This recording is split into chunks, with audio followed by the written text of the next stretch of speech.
Hello, my friends. So, as a yoga entrepreneur, as a wellness entrepreneur, probably the last thing you want to feel when you're building and growing your own business is to feel burnt out. However, unfortunately, it's pretty common, and there's a few different reasons for that being the case. But my friends, it doesn't have to be like that. And so in this video, I'm going to be talking to you about ways in which you can work with yourself and within your business to ensure that you're not going down the path of burnout. So if we haven't met before, my name is Claire and I'm a holistic business and life coach. And I've been in the coaching space for the last 6 to 7 years. And prior to that, I worked in corporate marketing and I'm also a yoga teacher. So I kind of get all of the different pieces and I love to help and support my yoga and wellness entrepreneurs to create and grow their businesses that are both in alignment with themselves and also bring in the clients and bring great profit as well, because that's really important, having the two working together. All right, okay, so let's get to this episode today. So, think about burnout. Like, it has different symptoms, yeah. And so if I think about when I was burnt out in my corporate career, I had the little twinges of a symptom. I would get sick more often. I would have headaches. I'd have skin rashes, and then bit by bit it got worse and worse, and I ended up with vertigo, and then I couldn't work any longer.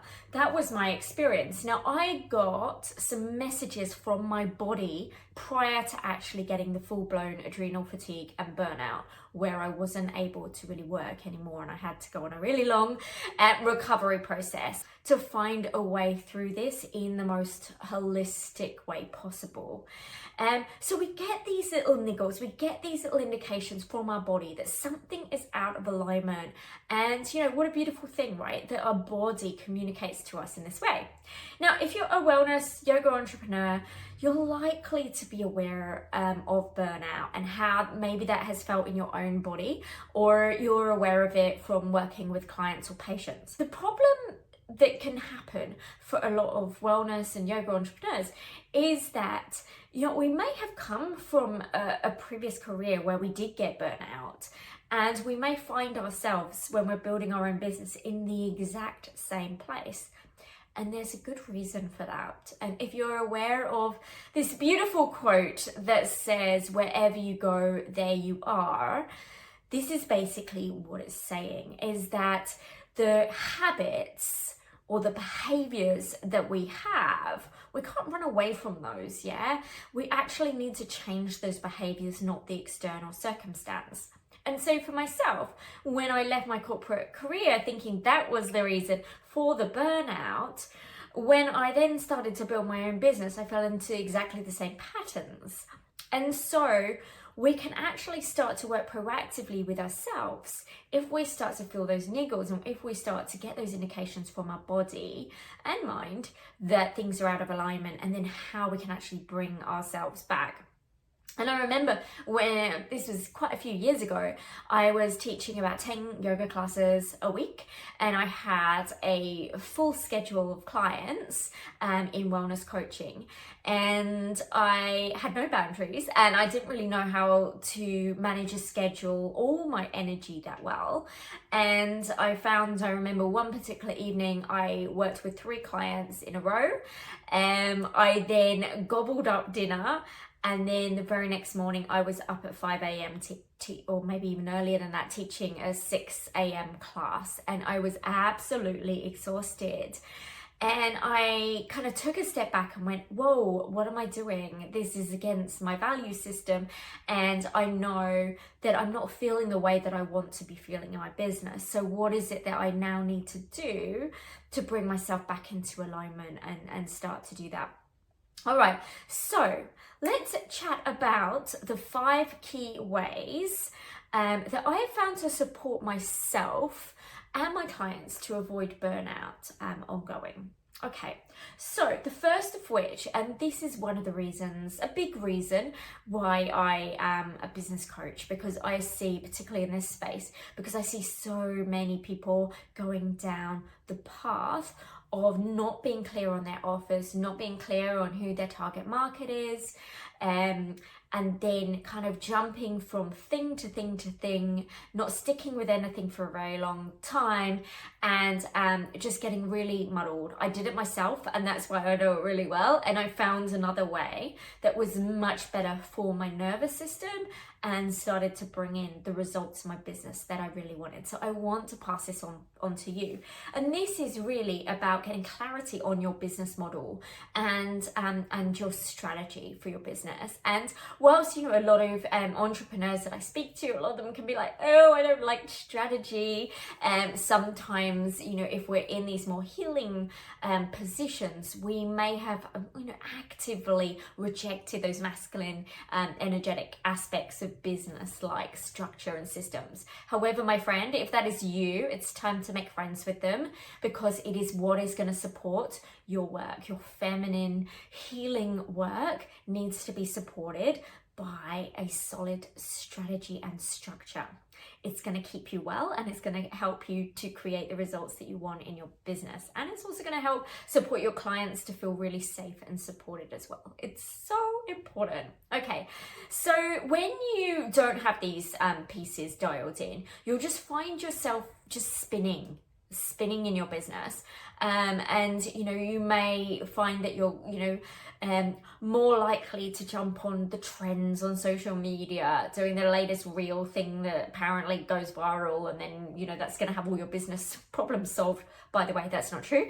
But, you know, and so you can find yourself kind of doing all of that and just not building any momentum in your business or any structure. And so, you know, you don't want to do that. And what you do want to do is to be really intentional, and that is going to help you to have more easefulness in your business, and that's in turn going to save you time and energy, and also ultimately money, because, you know, obviously all that time that goes past with us kind of spinning our wheels is lost money, essentially lost clients. And so this is basically, you know, getting clarity on who your ideal client is, what your offers are, and the customer journey that you're going to take your clients on through your marketing. And that is exactly how I work with my clients. So if you don't have these pieces dialed in right now, then I highly recommend that you do it. And if you have no idea at all, then feel free to contact me, and we can book in a discovery call, and we can have a chat about where you're at in your business and see whether I can help support you, or find someone else that you really trust who has this type of business experience. And I recommend speaking to someone who has this type of business, because not all businesses are the same, and the wellness, yoga, entrepreneurial path and business models are very different to other standard business models. All right, number 2 is boundaries. So a lot of us in our childhood were maybe not taught anything around boundaries. Actually, we may have been taught the reverse, which was to become a people pleaser and to be a good girl.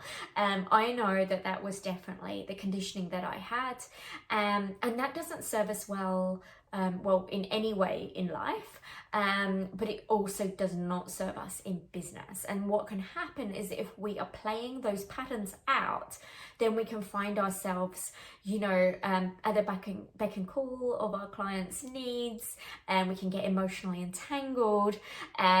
We can find that we're, you know, getting on the phone or text messaging out of hours, and we can find that we're not listening to our own needs, and instead we're almost bypassing those needs for the demands of everyone else, and you know, that takes a huge toll on your mind and your body and your soul over time. So other ways that this can work out is that, you know, when we don't have boundaries, say with our phone, we can find that we are reaching for our phone first thing in the morning.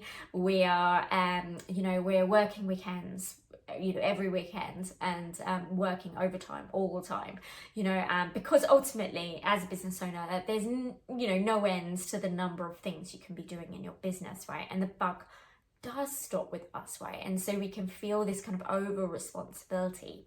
Now, if you feel like this is an area that like, oh my gosh, that's, I think, causing my burnout or causing exhaustion, then this is a key watch out to then take a look at the boundaries in your business, whether they are like physical boundaries, emotional boundaries, organizational boundaries, and then look at the specific areas. Is it with clients? Is it with staff? Is it with yourself? Is it with technology?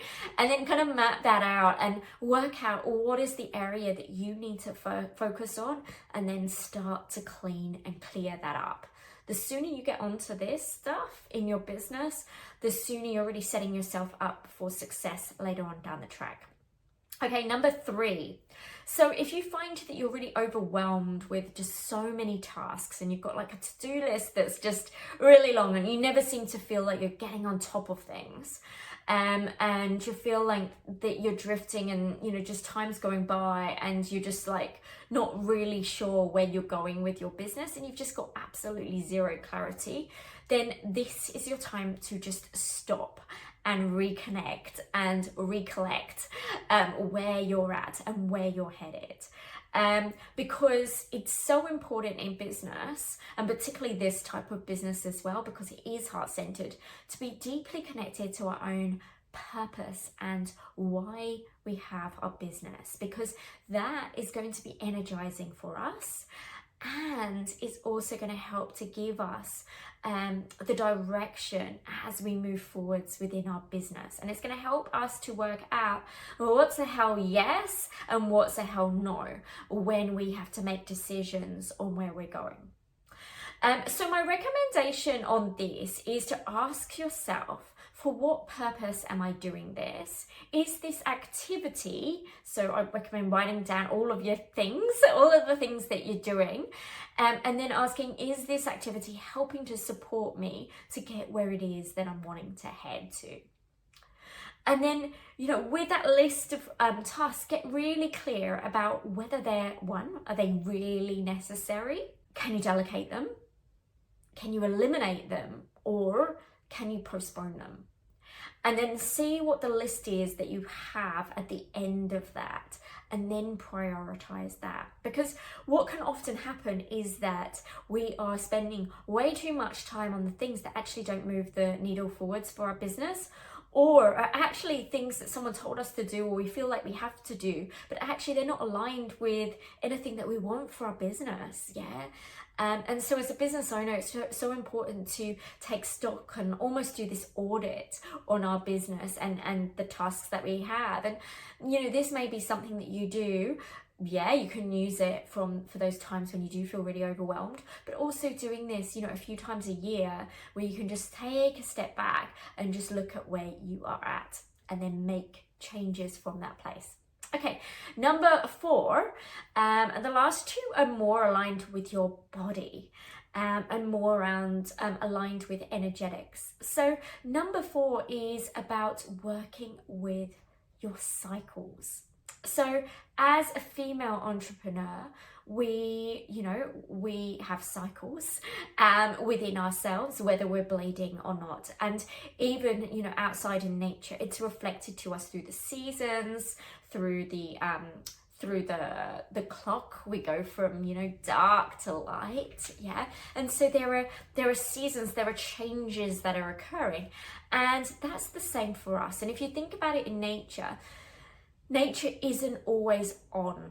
Nature has times of the year where she is growing and she's blooming, and other times when she's just alive with energy through summer, and then in autumn she starts to quieten down and reflects that reflection, letting go energy, and then winter is all about kind of going inwards and resting and restoring. And it's the same for ourselves.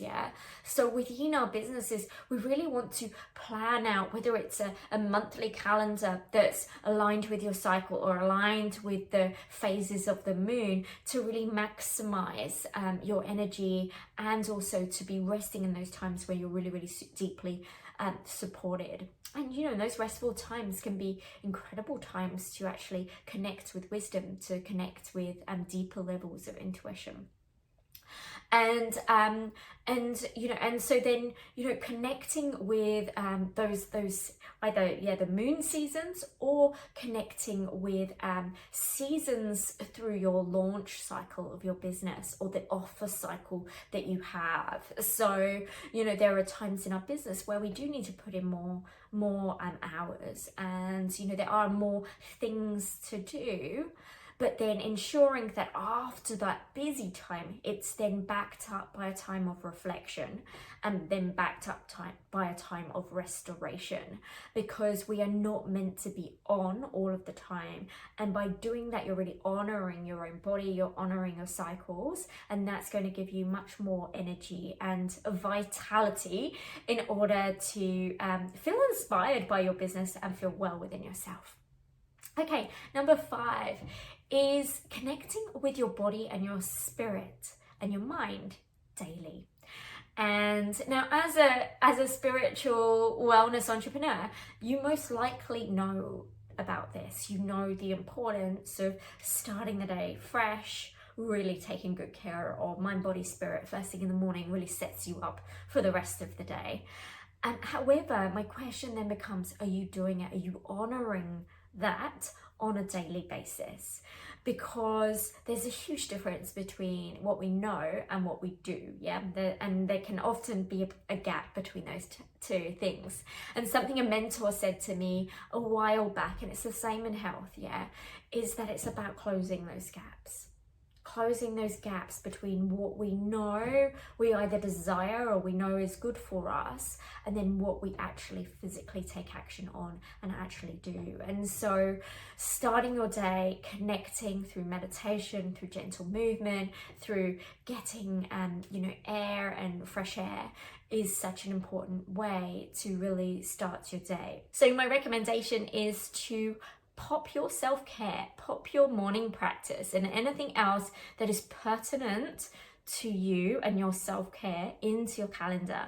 That way it becomes a non-negotiable. And something I always recommend to my clients is to speak to other people in the household, let them know that that is what you're going to be doing, so that they won't disturb you.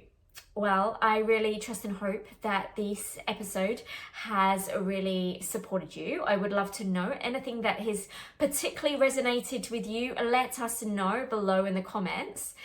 And if you would like to work more on the strategy side of things, and you want to have intentional strategy to book up your business, then I recommend watching my masterclass, my free masterclass. I'll pop the link below, and that should really help support you to set up some of those pieces in your business. Anyway, my friends, have a lovely rest of your day, and I will speak to you soon. Bye.